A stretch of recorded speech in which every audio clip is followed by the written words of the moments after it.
All right, folks. Hello, everybody. Welcome to the Uski and Herbie show here on a beautiful Tuesday night.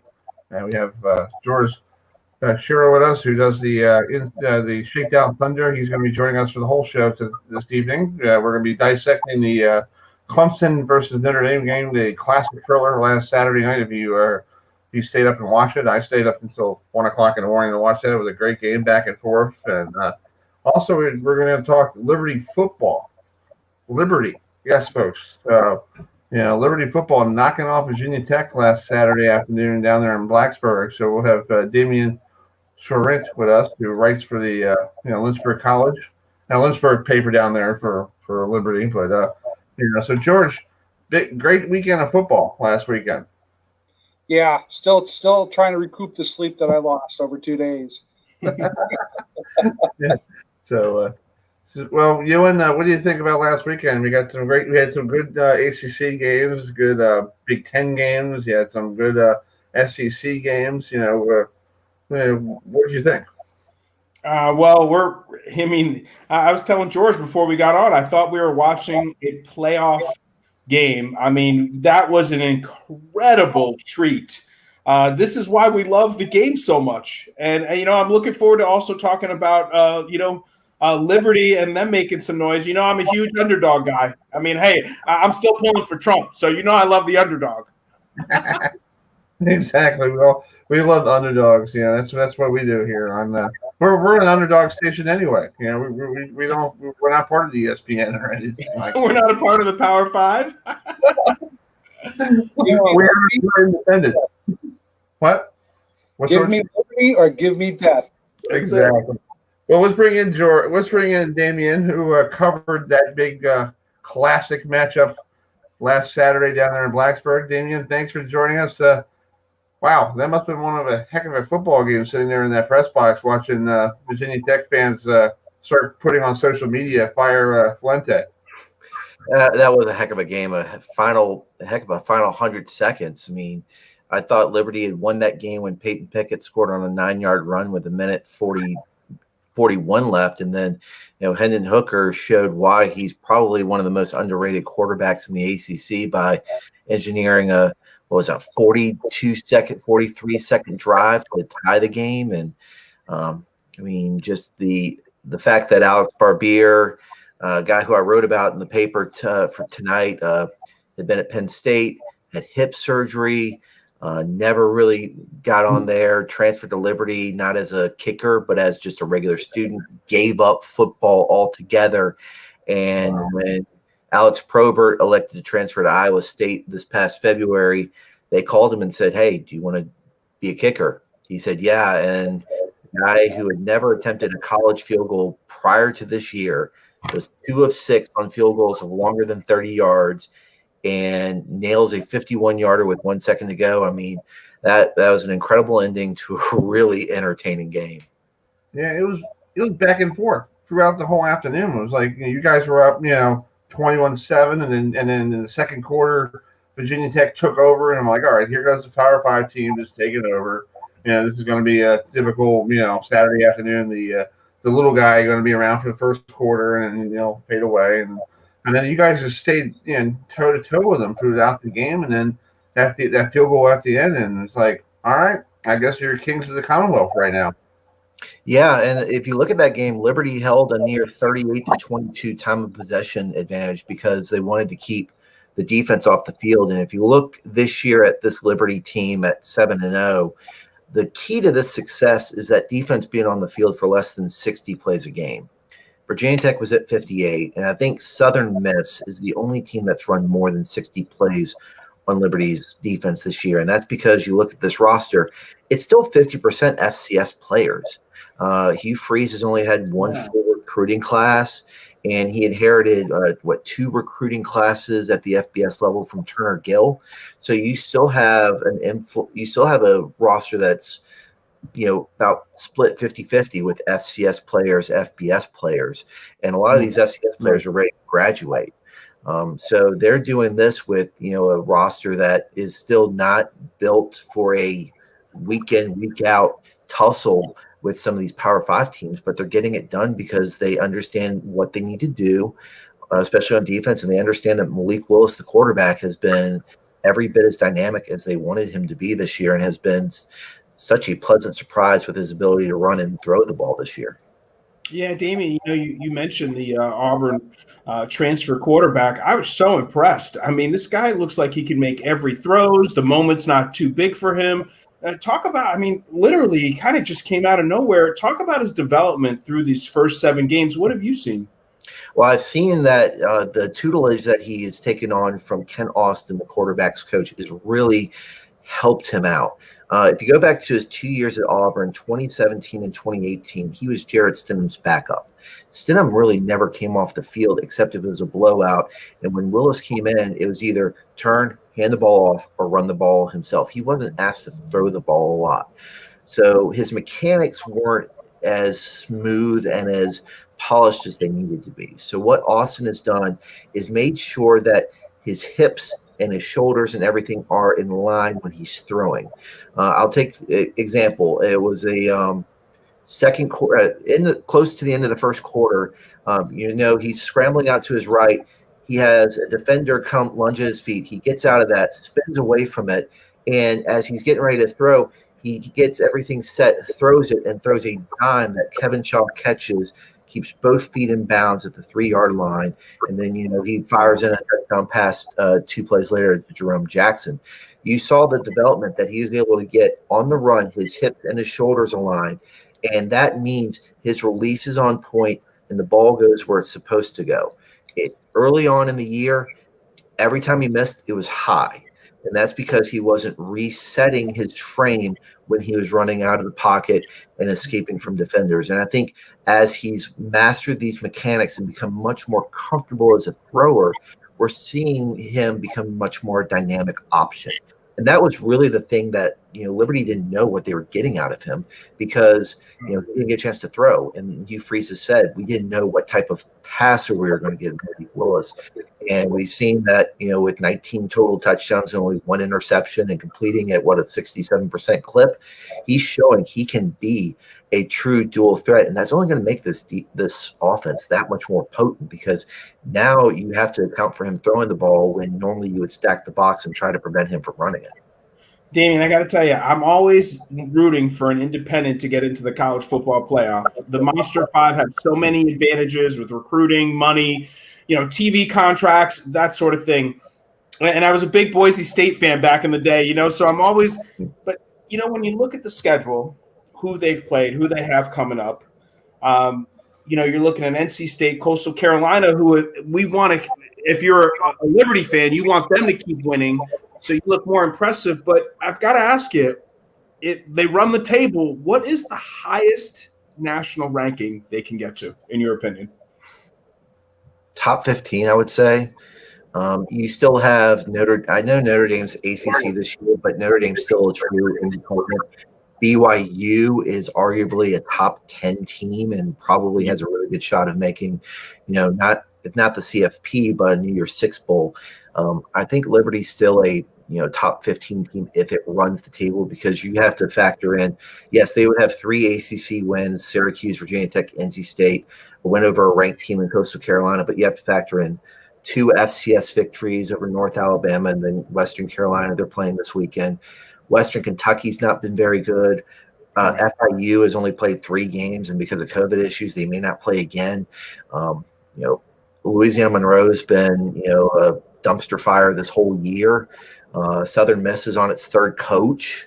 And then you got UMass, and UMass is trying to piece together a schedule, and they're going to get routed probably again the week before they play Liberty by Florida Atlantic. So, the strength of schedule is not great. So that's why I think the ceiling, if you're looking at how voters rank these teams, is probably the top of that ceiling is probably top 15 if Liberty can run the table.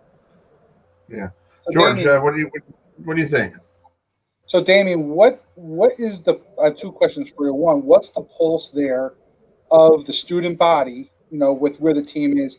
And 2, what's the coach saying to the team that keeps them kind of focused? Because I know the whole Notre Dame and what they got going on, as far as trying to keep them focused. What does a smaller school coach tell his players to keep their eye on a good prize? Great questions, George. I'll answer the first one. The student body they are just ecstatic right now. It's a shame that right now state regulations in terms of COVID, you can only have 1,000 people in the stands for games, and they've really limited the student body because you have to factor in season ticket holders, donors, that such. So the students haven't had a chance to really celebrate, this team as they should. But there's the energy is palpable on campus. Hugh Freeze answered your second question this week, and he's told his team they've now transitioned from being the hunter to now they're the hunted. They're top 25. Everyone's going to be gunning and giving them their best. He said, don't change who you are. Don't change your approach, because as soon as you change your approach and think you've made it, you're going to get knocked off. And that's something that he's had to tell them, because he can say, you know what, you're 19-point underdogs to Virginia Tech and you went in and beat them. Now you could turn around as 33-point favorites over Western Carolina that hasn't played a game this year, and you could be looking at an embarrassing loss for this program if you don't have the same type of preparation throughout the week that you had the week prior for Virginia Tech. So that's the mindset, is don't change your approach. Be sure you keep that focus and keep that determination, because if you falter, everyone that's saying, oh, they don't belong there, they're overrated, that'll give them a louder voice. And so it's been just keep your approach and make sure you don't change who you are, so that way every week is the same and you come out with the same results. Well, being a writer for Notre Dame, I always hear that we're overrated anyway. So it's just he's speaking the right words, and that's so important for a young program that's in this point of transition. So good for Liberty. And by the way, my nephew is a freshman at Coastal Carolina, and he's actually starting off his writing career by covering Coastal Carolina. So he's having a fabulous freshman season. Oh gosh, I can only imagine. And if Coastal keeps winning, and that in 2 weeks that big game against App State will probably determine how Coastal season's going. He's probably going to get do a lot of research on how Liberty and Coastal, I mean, they're 14-14 overall in terms of meetings because of their days back in the Big South, when Coastal and Liberty were perennially the contenders for that title, and Coastal was always seeming to win and go to the FCS playoffs. So if it comes down to Liberty and Coastal being undefeated for that one, there will be a lot of buzz in Conway for that one. That's for sure. Hey, I think ABC should be there. College Game Day should be there. I think everybody should be there in Conway, South Carolina. Oh yeah, you can set up on the beach if you want to. No, it's like hey, College Game Day, and have Lee Corso be in the little boat. Oh, he doesn't have to be in his house. He can get a yacht, right off the coast, and be there for that. Exactly. Well, Damien, I got to tell you something real quick. My parents actually went to Lynchburg College back in the 70s, and they were telling me last night on the phone that Lynchburg was the big school, Liberty was the small school. Now it's the other way around. It's Liberty's the big school, and little Lynchburg College down the street. Yeah, and Lynchburg College is about a mile and a half away from the offices at the News and Advance off Wendell Drive, and they've now changed their name to University of Lynchburg, and that campus is still very vibrant. It's growing a bit. It still has its charm for being nestled right in the Blue Ridge, and it's a shame I haven't been able to get over there much since I have spent a lot of time covering Liberty, but that's always one of my favorite places to go because it's such a small, quaint, really tight-knit community over there. It's always good to see those guys when I'm able to drive by. Exactly. Well, Damien, thanks for coming on tonight. Enjoyed this weekend's game against Western Carolina. Hopefully, you just keep the good times rolling. Absolutely. Thank you guys for having me on. All right, Thank you. Thanks, Damien. Thank you. See ya. All right, folks. It's Damien who writes for the Lynchburg paper down there in Lynchburg, Virginia. But yep, they just got to keep on rolling. That's what we have to say. And the Liberty Flames stay hot. That's the headline. Hey, I got something for you, Uski. Here's what it sounded like after the game on Saturday against Virginia Tech. And the Commonwealth is all about the Liberty Flames tonight. 38-35 winners at Virginia Tech.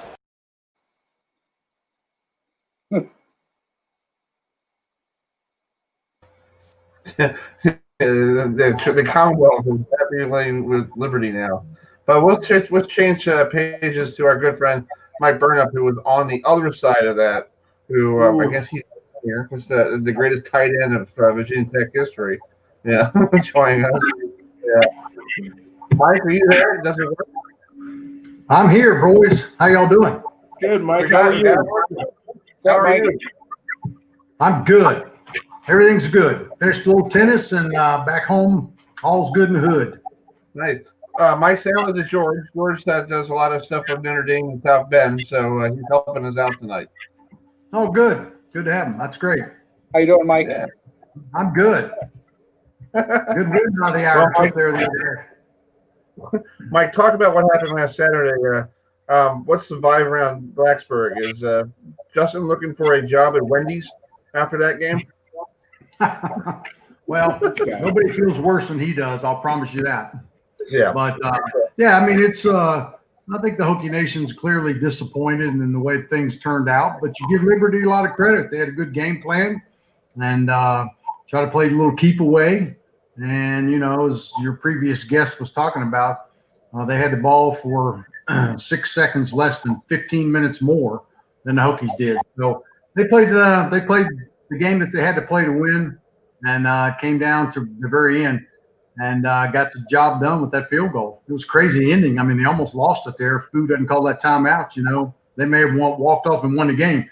But it was still – I don't think you would have felt much better because obviously this team's got issues on defense, and they still got to get those things corrected, win or lose. You know, Mike, to lose a game like that, you know, it's so emotional, especially to have already thought that you won it. So how important is the start of the game against Miami to get off to a good, positive start, to kind of get that bad taste out of your mouth and maybe in the rear of your mirror? Well, I think it's important. I think if you look at the way the Hokies have lost their games, well, they kind of got a common theme. They haven't started off very well in any one of those three losses. And, you know, they rebounded after the Wake Forest defeat and just went out and dominated Louisville early. And I had to hang on at the end to win because, you know, Louisville kind of got hot and used their playmakers late in that game and scored 21 points in the fourth quarter. So I think it's important to get off. It's not the end-all, be-all, but, I mean, it certainly helps if you get off both quarters. Hokies didn't do that against Liberty, you know, neither the first quarter or the third quarter. So that's one of those things that sometimes you get a feel for how the team is or what their mindset is how they start the game and start the third quarter. George, what do you got something? Yeah, Mike. I'll be honest with you. Every program goes through this phase, right? They go into a game that they should win. They should go beat up on the little guy, and it turns out the other end. The key is the lesson that they take from that game and they apply it to the future. You look at Notre Dame back a couple of years ago. They were 4-7, right? And they turn it around. They didn't like that taste in the mouth. So what's Coach saying to the guys now? Because I think the message is going to be pretty strong to leave it in the past to move forward. Well, it is, and I mean, you have to turn the page. You can't dwell on what happened the week before because they'll beat you twice. You know, you don't want Liberty to beat you twice. Same thing with Wake Forest. You know, the Hokies came out and played really good against the Louisville team that had a lot of great playmakers. And so it's the same thing this week. I mean, you got to turn the page. It wasn't a conference game. Yes, it was a disappointing, bad day. And but you got a top 10 team in Miami coming into your backyard, albeit the crazy year that it is. You know, in 2020 with no fans there except for 1,000. Everything this year has been odd, different, weird, and nothing would surprise you, you know, most any year, but certainly not this year. I mean, the Hokies, you go back to 2010 when they opened up the season at FedEx Field against that really good Boise State team, lost it, whatever it was, 33-30 on a Monday Night Football game and came back on Saturday and lost to JMU. And, you know, that kind of put JMU on the map. So those things happen. You know, they had 8 possessions in that game against JMU. The other day against Liberty, they had 9 possessions. So, it's teams team up against you, and if they can execute, and sometimes that stuff happens. Good for them. Great win for them. Mike, you mentioned the Hokie defense. We saw a lot of big plays on both sides on Saturday, but Miami's just got speed to a different level, particularly on the outside. Talk to us about the matchup, the secondary of the Hokies with these very talented, very fast, and explosive Hurricane wide receivers. It's funny.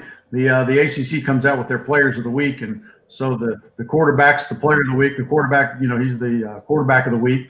The wide receiver, Harley, he's the wide receiver of the week. They got a defensive lineman, it's the player of the week. I mean, it's like, yeah, they are talented. So funny. Yeah, they're good. I mean, what King was able to do, have over 400 yards passing and 100 yards rushing. Only 3 quarterbacks in the history of the ACC have done that. So he was phenomenal last week against NC State. So, yeah, the defense has got their work cut out for them. It's kind of interesting. I think Coach Fu is a little frustrated with the way the defense has gone this year. So he is actually running the scout team this week to make sure that they give the Virginia Tech defense a good look. So how about that? He's taking a lot of pride in doing that this week. So to make sure that those guys get it right. When you go back and think about it, when this team is probably missing, 3 of the top 4 players from last year. When you think Caleb Farley opted out, he was, your All-American defensive back, cornerback. And then Jermaine Waller has only played in a game and a half so far this year. And then Deshaun Crawford's been battling a knee sprain. He's played in about a handful of plays in all the games. And then Rayshard Ashby, old Rook, he's had over 100 tackles the last couple of years. And he got COVID, hadn't gotten back in great shape yet, still probably a little heavy, lost his quickness. And he's now like the 3rd leading tackler. So those guys, you're missing a bunch of them and hadn't played. And the defense, and keeping this in mind too, Bud Foster retired with the new system. Justin Hamilton, it's more complex than it was. And they had no spring practice. They got all new coaches on the defense. And they didn't have much of a fall practice either because they were in and out when they had so many players out. And Justin Hamilton, your coordinator, missed the first 2 games too. So it's been kind of a crap show to say the least. Yeah. And Mike, let's talk about Manny Diaz. I know this game last year he was struggling down in Miami. He's 6-1 right now. Do you feel like he's out of state in Miami if they could run the table? Yeah. I mean, he's done a great job with them. The only loss they had was against that really talented, obviously, Clemson team.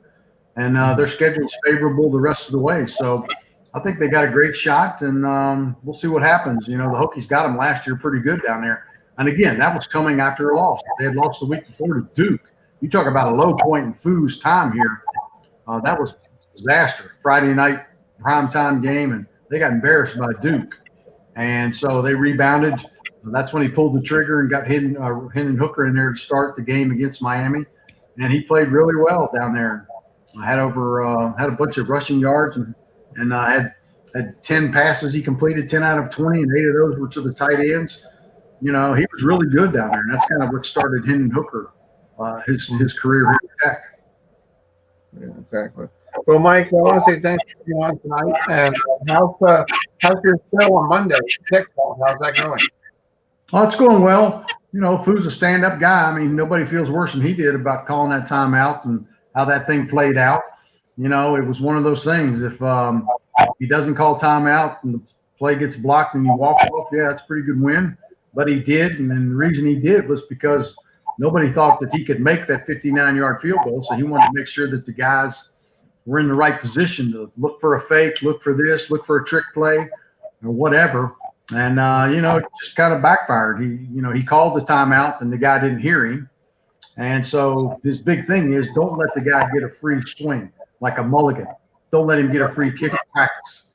And, he actually did because, the referee didn't hear him. So he had to call him the second time and scream at him to get the timeout, which made it look worse because then obviously the play had been snapped and, Waller's going down the other way and you think the game's over.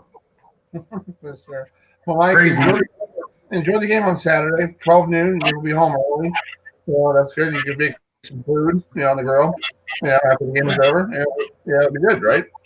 Yep, should be fun. Miami's a great team, and we always enjoy the the rivalry that goes back to the old Big East days. So yeah, it's always fun to play games. Oh, And Mike, I'm sorry, Mike. I'm in Charlotte, so when this COVID thing's over, I'm coming up. You got to get the cold ones. I don't know if you got a cooler big enough for me. Well, I think I probably do. Don't worry about that. All right, Mike. Thank you so much. You guys take care, George. Good to see you. Mike, thank you. And good luck. Okay, I'll take care. Thanks for having me.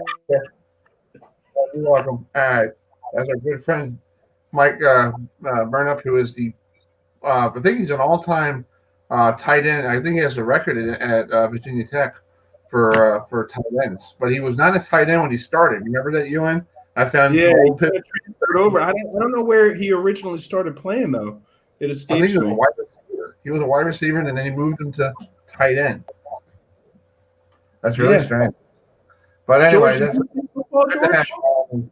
yeah. Did you play football? Unfortunately, well, if you call junior or Pop Warner football, I remember my mother took me out. I ended up with a stinger in my shoulder. Yeah. And that was the last time I ever played. My mother never let me step on the field again. Wow. Wow, really? Jeez. So unfortunately, I didn't play any junior football. I just played street football, and my neighborhood was so bad. One time I got the ball, they knocked the wind out of me, and I'm sitting on the sideline going, like I had asthma. then I got back in, caught a touchdown right over the middle. I was like, take that and shove it. right? But yeah, my brother used to call me T. Largent with the hands. Like Largent. Always. Yeah. T. Largent. George, do you have any ill effects of that stinger still, or you kind of shook it off over the years? I shook it off. I gained my eligibility back, but then I passed it up and went to work. Nice. Well, each week here on the program, we check in with Chris, who is a Florida State fan, and wondering if he's on suicide watch or not. Yeah, that's what we do. And we talked to. I had a chance to talk to Pat Garduzzi after the Penn State Pitt game against Florida State, and there was a crucial call, George and Ewan. Florida State had 14-3 at the time, and Pitt went back to pass and got hit, and the ball popped out. Florida State picked it up, ran it into the end zone, 21-3. I'm pretty happy. I'm having a good time. Going, yeah. All of a sudden, some ref decided to start putting his nose in the wrong place, and they said it was an incomplete pass because his arm was in the movement of like Tom Brady, that tuck rule. So after that, Pitt ran off 35 more points, and we lost 41-17. So here is. I asked Pat on the phone on Saturday after the game, and I asked him, was that the crucial point of that game? Fumble that you guys had in the first, when it was caused in the first quarter, that Florida State took it all the way back. It could have been 21-3. How crucial was that? Do you think that was a turning point that was not called a touchdown? Yeah, that's obviously a big one. Obviously, we had one of those earlier in the year. When the ball goes 8 yards forward, you got to assume the ball was going forward. It was an incomplete pass. So obviously that was a big call in the game, and I think they got it right. Mr. Carter, we'll give you the last one. Go ahead. Thanks, Pat. You've talked about needing to get your running game going, and you mentioned this week how you were going to keep plugging away because you knew it had to be part of your offense. Your running backs collectively got over 100 yards in this game. Just wanted to give you a chance to talk about the effort of your guys up front in your line, but also the fight. You saw Vincent Davis and A.J. Davis both break off runs. Yeah, I mean, our O-line obviously did a good job. Still didn't run it like we want to, but our O-line did a great job, obviously led by Jimmy Morrissey, and that's how we just got to keep plugging away and going after those yards. We had a couple TFLs early, but we hung with it. And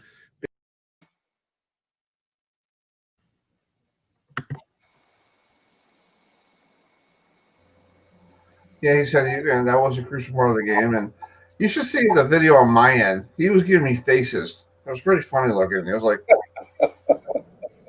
he's a great guy. He's like Bobby Knight, like the game face. Yeah. Yikes! I thought Halloween was over, George. Yikes with those faces. I'm telling you, man. Hey, You and Pat likes you because remember that during the ACC kickoff, he pointed over to you in the Oh yeah, that's what I'm saying. I love Pat. I love his. That's the man right there. I'm like, yeah. He brings a ton of energy wherever he goes. I love him. Exactly. Well, he beat Florida State for the first time since 1982 in Tallahassee when Dan Marino was there. Long time ago. Get in the hot tub time machine, George. You never know where we're gonna go, buddy. Hey, Yeah. I'll go back any place. Just bring me along for the ride. I just love researching these things. It's fun, you know. And I'm saying to myself, wow, 1983. I wasn't even. Okay. Be careful. Be careful. Oh yeah, 1983. We got the Orioles won the World Series, you know, here in Baltimore, and my mom's still trying to figure out. You know, it's been 36 years since then. So it's like, hey, the Mets are not doing anything great either. You know, we got a new owner who wants to spend more money than Steinbrenner. I'm like, okay, you go do that. We'll see that how that works. Yeah. The funny thing tells me is when someone tells me I was born in they were born in 1983. I'm like, stop. End of discussion. I do want to hear about it because I was 12 years old. Okay, you you know what I'm saying? Yeah. So anyway, let's bring in Steve Hiegel. Hopefully, I'm saying it right. Yeah. Steve, are you there? Yes, I am. How are you? Doing great. Thanks for coming on. How do you say your last name? I was trying to do. I have a friend named Slagle. Eagle, just like Eagle. Eagle. Okay. Nice. Cool. Say hello to Ewan and George, who's here this evening. How are you both? So we're gonna take a little trip around the ACC with you. What do you think? First of all, what did you think about the Clemson Notre Dame game last Saturday? Was it one of those classic? Yeah, that was a great game. Somewhat surprised. I will say I was somewhat surprised it was that close with Clemson playing their backup quarterback, but you could see he was a real deal. You know, that game could have gone either way, and it went, of course, into double overtime, and the Irish were able to come out on top. Most likely we're going to see them both play again come, the middle of December in the ACC championship game. Things could change, of course, but I think that's what they're both on course for. Steve, I wanted to stay right there with this game. And, coaches talk a lot about mental toughness. We have a guy, George, who actually follows the Irish, but I'd like to get your opinion. Back and forth they go. And, they take Clemson's best punch, and yet they prevail. Talk about the toughness, the mental toughness that you think this Irish team really showed you on Saturday. Yeah, I think they're just as tough as anybody in the country in regards to college football teams. They were at home, of course, which gave them a slight advantage. Of course, they had the home crowd, not a full house, of course, but they had some fans. Of course, as you saw them storm the field at the end of the game. But definitely – yeah, definitely a mentally tough team in the fact that, they took every shot that Clemson could give them, and persevered and came out on top of that game. I think it was a great start for them as well, getting a touchdown run in the first 2 minutes of the game to put them on top 7-0. That, catapulted them to the lead and then to kind of, hold serve the entire game to win. Exactly. George, what do you think? So I just thought it was kind of interesting. The fact that the Notre Dame defense bent and didn't break, holding Clemson to 4 field goals is just amazing. 2 in the second quarter, 1 in the third, and 1 in the fourth. A team like Clemson, they don't kick field goals; they're scoring touchdowns. Yeah, true. Notre Dame's defense took them out of their game. Yeah, I agree. That's true. Yeah, I agree as well. Yeah, that's definitely true. It wasn't that they took Etienne out, but Etienne he was able to take care of it by catching the ball. So when he didn't do running, he got caught catching the ball. Yeah, and yeah, I think he's going to be a great player at the next level because he's so good out of the backfield. Etienne, he can catch the ball. He's going to be like the modern day version in the future, probably next year in the NFL of Le'Veon Bell. He's so good catching the ball in the backfield. He can still run the ball. But I think he's going to be a dangerous weapon for whoever drafts him next year. Yeah, he might Sorry, Herbie. Steve, talk about, De'Aaron King in Miami is really just, he's shown me something. I was so impressed about how he throws the deep ball. Talk about what your impressions of him and how far can he take the Canes? I think he can take them. If they can run the rest of the table, they're going to really pose a challenge to both Clemson and Notre Dame for the ACC championship. I mean, he's shown last year. I remember when it came about that he was possibly going to stay at Houston, and then he was going to redshirt.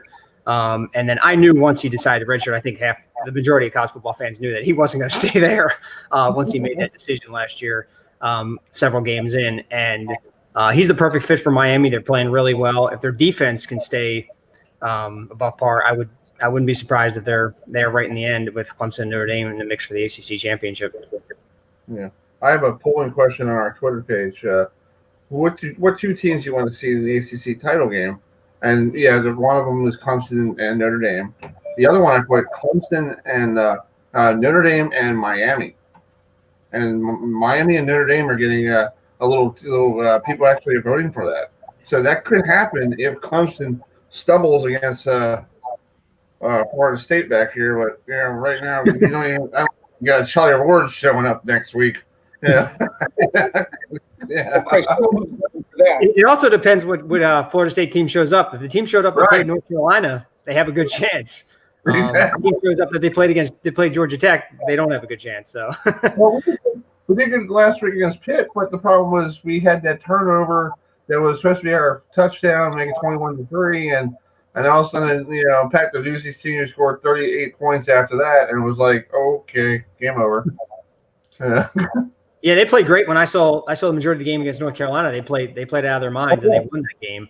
But then they kind of played, they were very lackluster against Georgia Tech when I saw them play earlier this season, and a couple other games I've seen them in as well. So I think Miami game, of course, Miami beat them very handily. So it just all depends on what team shows up. Exactly.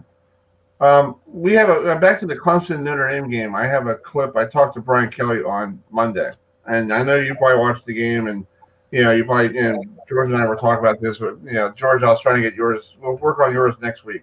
The Boston College stuff. We'll do all that. But there's a call that pass interference in the fourth quarter. That number 11 for who's number 11 on Notre Dame? George. Oh, jeez. Roster chart really quick. You caught me flat-footed. Oh my God. It's all good. All right. Put you on the spot. I'm sitting here all chill. And you're asking me a question like that. Well, who are you intended for? Oh my God. I should have talked to you about that. I'm sorry. That's okay. Yeah. Just send your complaint department to Ben Skoranek. I drew a blank. Ben Skoranek. All right. So he got and then there's a Clemson defender on him, and they first of all they called pass interference, and then all of a sudden the pass interference call went away. Did you see that around 5 minutes ago? It was like, okay, why was that called pass interference? Well, I talked to Brian Kelly this past Monday, and I asked him to clarify. But I know he can't say anything about penalties and all that stuff because he might get fined and go to a ACC fund package or something like that afterwards. For thanks for not getting fined. But this is what I asked him, and this is his answer. We've been on the road a few times. This will be really comfortable for our guys to go ahead and do it again. We'll go next to Chris Heidel. Hi, Chris Kelly. Congratulations on the big win on Saturday night. Thank you. I got a question for you. In the fourth quarter in the game, there was that call about the pass interference call that was against Clemson, and it was taken back. Can you explain what happened on that play? I think whoever threw the flag was overruled by somebody else who felt like he had a better view of the play. It seemed to happen on a couple of occasions. So, look, we have a process. We send in clips that we feel like we would like the supervisor of officials to look at. They'll look at them. They'll send back the report from there, and it is what it is. But that's kind of what my perspective of what.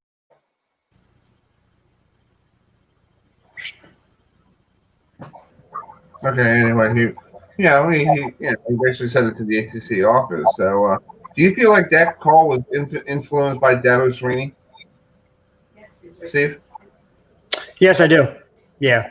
Yeah. It was right by Yeah, the what? sideline where Dabo was, and I think Yeah. it was greatly influenced by Dabo. Yeah, Definitely just becoming- his reaction. Yeah, just his reaction alone was just. I mean, he was like out on the field. I thought he was going to get a personal foul. I mean, like whatever that penalty is for coming off the bench, But it was one for the ages. Steve, I live here in Charlotte, and I got a good friend of mine who's a Carolina Tar Heel fan, and he said, "Don't count out Sam. I am green eggs and ham." But I just told him they could score 100 points, but they're going to give up 101. What have you seen? Tell me about your breakdown Carolina for me. Is there a shot that they can get to Charlotte? I'd say no. they blew it when they lost to Florida State. That's a game, and nothing against Chris because I know he's a Florida State fan. That's a game you can't lose. It's just a game you can't lose. I think Carolina is on the stepping stone pattern in college football, where last year they went 7-6. They won their bowl game big over Temple in the Military Bowl. This year they've raised their expectations and they're meeting them somewhat thus far. But I think about a 9-4 season, maybe 10-3 season in the cards. And I think next year, provided a lot of their players come back and they add additional depth, I think next year could be their year. We'll see if Trevor Lawrence comes back for Clemson. And if he doesn't, of course, the backup quarterback, as you saw play against Notre Dame, I can't pronounce his name, so I'm not going to try. But just call him DJ. You're safe saying DJ. DJ. We'll just call him DJ. I can't pronounce his name. I'm not going to try. But I think Clemson will be very good next year, if not excellent. And then, of course, you're going to have the other teams in the conference there as well. But I think North Carolina is probably still a year away. I think this year, a solid bowl appearance, maybe, like I said, 9 or 10 win season. I think next year could be the year they could break through. Yeah, like Steve, let's talk about the other games this weekend coming up. On the docket, you got we're just talking about North Carolina and Wake Forest. You got Louisville and Virginia. They were supposed to play last week but they had a COVID problem. They moved it this week. Virginia's coming off a win over North Carolina 2 weeks ago. So it's going to be interesting to see how they get the rust off after a week off. Yeah, I think Virginia's kind of been up and down this season. I don't really expect for them on a weekly basis. Louisville, I see Louisville winning that game. That's just my 2 cents. I think Louisville's going to win that game. I think sometimes when you come off the rust of not playing for a week due to the COVID, it takes you maybe a quarter, and even half a quarter to get going, and sometimes that makes you an otherwise game you could probably win, you're going to lose.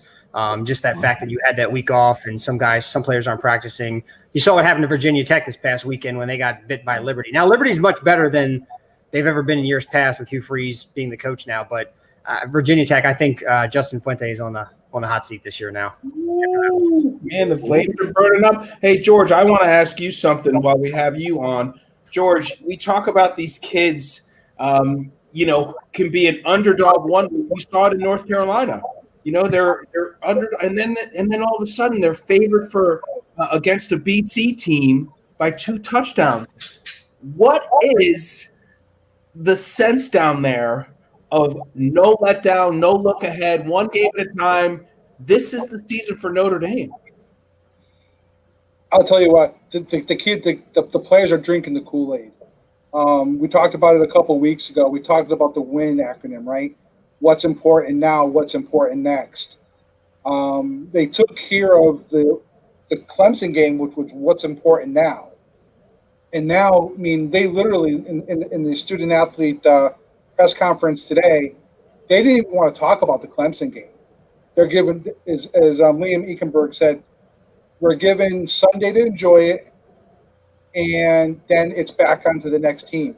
So now it's the what's important next.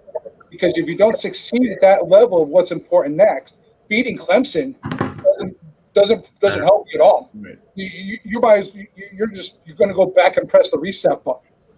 So it's the crazy mindset that they just have to keep playing like everyone's Clemson, and that's something I've been saying forever. You got to play like you're playing the best team. The moment you let your guard down and you play down to your opponent, game over. game over because now they're going to hang around. So foot on the throttle, keep a good mental head, and you're going to win. Yeah, you know, Steve, I got to tell you, watching that game, there's so many positives that came out of that Notre Dame game.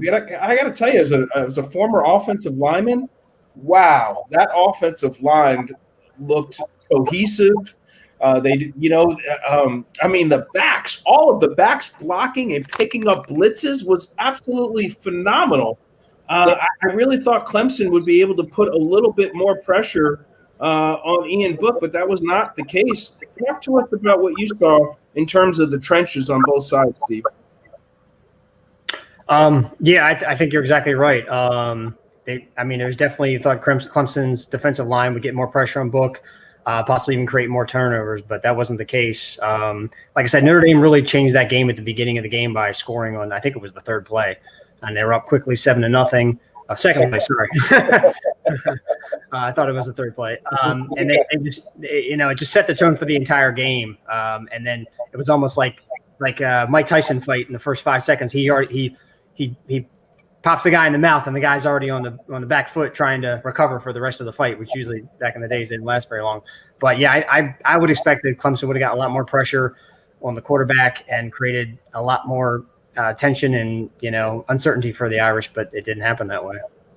So, Steve, the interesting part is when you hear Kyron Williams talking post game. He's over there. He's like, "I'm doing what Coach asked me to do." Okay. A lot of people have egos at certain positions. Your running backs have an ego. Your wide receivers have an ego. Kyron Williams is like, they wanted me to block. He goes, "I'm going to do it." So he's very versatile, and it's important to have players that are in for the team and not for themselves. Oh, I agree. Yeah, you definitely have to have that. You've seen in years past where some teams are built around a couple stars, and then when the star has a bad game or gets injured, the team falls apart very quickly. And definitely if you got a team that's built in and buying into the team philosophy, they're going to go a long way. And I think you'll see that with Notre Dame this year. Like I said, the biggest game, it's going to be a big game this weekend, not to have a letdown after the big win. I think if they can come out, even if it remains steady for the first quarter, first half, after that, if they're not behind several scores, I think they're going to be fine to win that game. And then, of course, the biggest game after that's most likely going to be the rematch of the ACC championship game.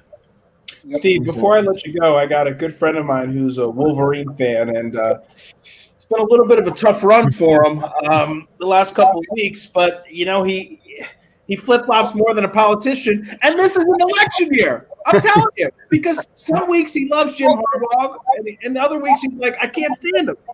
Where do you see Michigan football, the direction that it's headed this year and beyond? I think this year they're going to be lucky if they can finish, with a 500 record. I think they're slated to play 8 games, or is it 9 with the extra game in the Big Ten, even if they don't make the championship game? I think it's 8, and then they play Wisconsin this week. Yeah, who hasn't played in several weeks due to COVID-19 protocols and such. But I think this is Harbaugh's last year on his contract. Yeah. And I think they'll mutually agree at the end of the season to part ways. That would be my prediction now. I don't think you can't beat Ohio State even when they're bad, and they're good. They're excellent this year. You can't beat Michigan State when they're good, bad, average. You don't know how. They can't be. He just can't get it done there. He has his own recruits now. This is his 6th year. They've never even been in slight contention for the college football playoff past the middle of October. I just think it's time for them to move on. I think they'll mutually agree to part ways. The question is going to be, if that does happen, I assume it will, who's going to be the next coach? Which direction are they going to go? Are they going to go young, veteran coach, NFL? It'll be interesting to see who they get. Exactly. Well, Steve, thanks for coming on tonight. And real quick, tell everybody where what your publication is and where they can find it. Oh, okay. Appreciate you having me on. I'm happy to come on anytime. I got a website, www.justcollegefootball. It's in the process. I was going to launch everything this year with a rating system. I held off because I wasn't sure if half the teams were going to play because they started canceling whatnot at the beginning of the season. But it's www.justcollegefootball.com. And like I said, it's going to be full blast coming next season, and I'm looking forward to a great finish to this season. Well, Steve, thanks for coming on, and make sure you vote what do you want to see in the ACC title game. Absolutely, we'll do. Thank you. Steve, go Thanks for talk coming about on. All right. Yeah, folks, if you are on the program right now, if you want to vote on our Twitter page at HerbFM, the question is, which two teams would you like to see in the ACC championship game on December 19th? And I'll give you guys the percentages and all that stuff next week. So, all right, let's talk about this week's coming up, Notre Dame, Boston College. And if you are on the Twitter page, I wrote before the show started, but can Boston College, party like it's 1993? Ewan, where were you in 1993? Probably 6 beers into a 12. Nice. Oh, goodness, This is man. a family show, I sir. don't know where I was yesterday. You're asking me about 17 years ago? Come on, Herbie. I mean, where were you in 1993? I can tell you what I was probably jamming out to. Maybe a little Run DMC, maybe a little Beastie Boys. 1993, I was in grade school, and I was watching a lot of college football in the afternoon on Saturdays. And I think I remember that game because Florida State lost to Notre Dame the week before that. And my brother goes, "Oh my God, Boston College! Wow, yeah." What about you, George? I was 22 years old, so you were kind of the guy that I was kind of talking about being bored in the 80s earlier. I was a clean-cut guy. I wasn't getting myself in trouble. I was hanging out late nights in the parking lot and just talking friends and doing things, staying out of trouble. So. But 1993 is not a good year for Notre Dame fans. So, as we talked earlier. Isn't that funny? Herbie, George could be like, I got married in 1995, but Notre Dame didn't have, it wasn't a good year. Notre Dame didn't, Notre Dame came off the biggest win against Florida State, and then they went the following weekend, they go up to Boston, and they lose. They lose to the Eagles after beating the number 1 team in the country. I hope it's not going to be a repeat, George. To quote the great Yogi Berra, it's deja vu all over again. George, I love that. Oh, George, you just swap out the teams. It's number 1 Clemson at the time was number 1 Florida State. You just man, that's rough. That's good. So the big talk around here is, guys, and it's important about how they're not looking, they're not getting a big head about what just happened with Clemson, is that they're focused on going and taking care of business in Boston. Yeah, exactly. Oh, I agree. They got to take care, one game at a time. They got Boston College, and I think next week they have a bye week, and then they play North Carolina down in North Carolina, right? The road is as I have something that's going to be coming out in publication probably the next couple weeks after the Boston game. It's that the road's going to become their home. Their next three out of the 4 games. Is that 3 out of 4? Yes. They play Boston, North Carolina. They're home with Syracuse, and then the new last game of the season is Wake Forest. So 3 of the 4 games are going to be on the road, so they have to be like they're at home, playing away from Notre Dame Stadium. I agree. I totally agree with you. So, so let's just talk about this Boston College team. They have a former Notre Dame quarterback who was in Book's backup last year. Do you feel like that's a factor too? Because the kid probably knows half of the Notre Dame's playbook, right? Well, it was actually a question I was going to ask Coach Kelly this past week, but I couldn't get in. But there is got to be some type of alternate prep that's got to go on, because they know the place. The big difference is that they said tonight that they're not going on the slap count, so it's no more and that's what Phil would have been seeing, is things that are coming off a slap count, and they're not doing that. So. But the other part is he's got a lot of friends on that team. But the Notre Dame players, as they said tonight, he's a great guy, a funny dude. But come Saturday, it's all about business. It's nothing personal. It's just business. Well, George, I know as a writer, you can appreciate the scoring line. Very, very intriguing. And talk about, let's just say Phil Jerkovic has no lack of motivation to show up and play well on Saturday. He's going to want to play the spoiler in the worst kind of way. He wanted to be part of this team and the success that they're having. He opted to leave because of his playing time. His playing time wasn't going to be there. So he went to Boston College, where he was able to come in and be the starter. So, I'm not going to speak. I believe in karma. I believe in all that stuff. I'm not going to go. I will never ever bag another team's quarterback.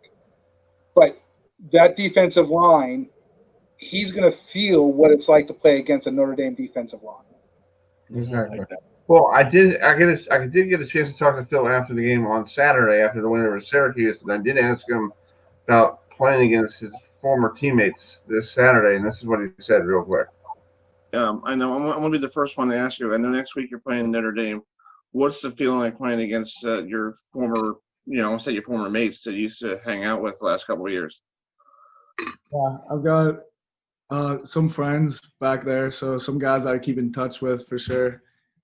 It's gonna be weird playing against them, but we're looking forward to it. I'm excited. We got to have a great week of preparation because they're a good team. They're a really good team. All right, we got time for one more. If anybody has one for Phil, go to AJ Black.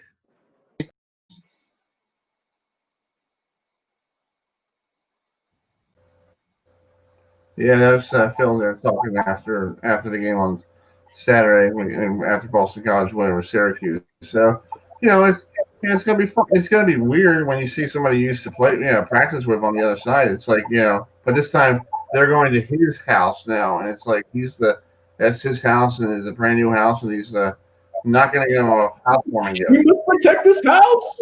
He's top dog. He wasn't top dog at Notre Dame. He's now, as we talked in the past, Chris. You're in high school. You're big dog on campus, right? You're the quarterback of the football team. You're the guy on campus. You come to Notre Dame, the game changes at a different speed. You go to Boston College now, where you're now the top dog on the team. Everyone's looking at you as the hero. So he has goods to deliver for the fans of Boston College. Exactly.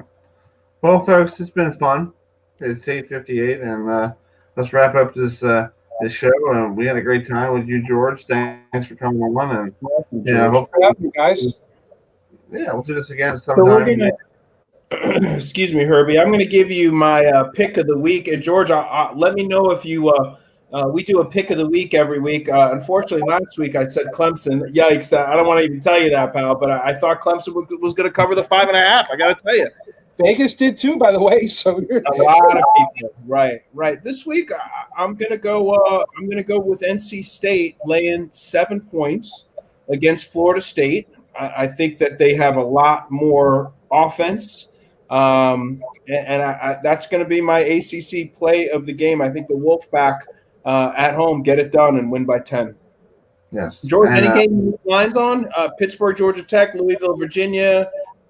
Anything? No, I was going to give you my pick for the Notre Dame Boston College game. Fire away. Fire away. 35. And now this was my prognostication. I do a preseason pick 'em, so I got to stick with my scores.